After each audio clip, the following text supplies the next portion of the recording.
बिस्मिल्लाहिर्रहमानिर्रहीम। अस्सलाम वालेकुम प्यारा व्यूवर्स। अॼु असीं वाव मजूल जे बारे में पढ़ंदासीं त वाव मजूल आहे छा। अचो त पहिरियों सम्झूं त वाव मजूल आहे छा।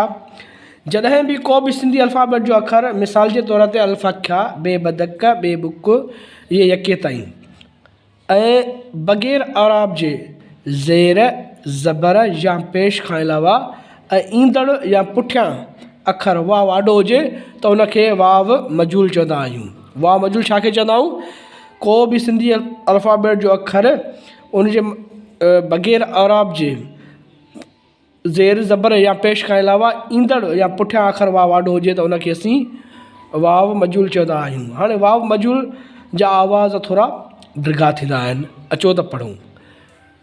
अल्फ़क अल्फ़ा ओ, बे बदक बेवा बो, बे बुक बेवा बो, भे भित भेवा भो, ते तारो तेवा तो, थे थेलो थेवा थो, टे टोपी टेवा टो, ठे ठूठ ठेवा ठो, से सवाब सेवा सो, पे पग पेवा पो, जीम जुती जीमवा जो, ये जिभ जेवा जो, झे झिरकी झेवा जो, ये मुंज नेवा जो, चे चंड चेवा चो, छे छटरी छेवा छो, हे हजम हेवा हो, खे खचर खेवा खो, दाल दर दालवा दो, धाल धोबी धालवा दो, डाल डेलर डालवा दो, ड्राल ड्रेलर डालवा डो, ढाल ढगो ढालवा ढो, जाल जरो जालवा जो, रे रेला रेवा रो, रे माड़ी रेवाड़ो, जे जंजीर जेवा जो, सीन सीटी सीनवा सो, शीन शीन शीनवा शो, स्वाद सुफ स्वादवा सो, ज्वाद ज़ईफ ज्वादवा जो, तुए तो तुएवा तो, जुए ज़ालिम जुएवा जो,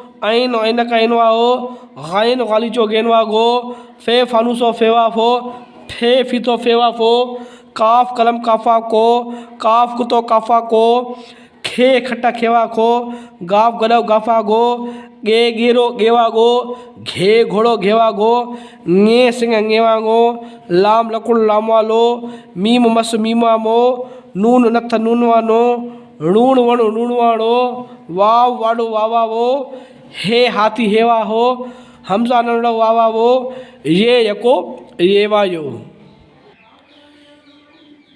ही असां तव्हांखे वाव मजूल जे बारे में सिंधी अल्फ़ाबेट जे 52 अखरनि जी इंफॉर्मेशन ॾिनीसीं। हाणे उन जा कुझु एग्ज़ाम्पल्स जेके असां हेठि ॾिना आहिनि, जीअं ॾिसो घेवा घो ड़ेवाड़ो।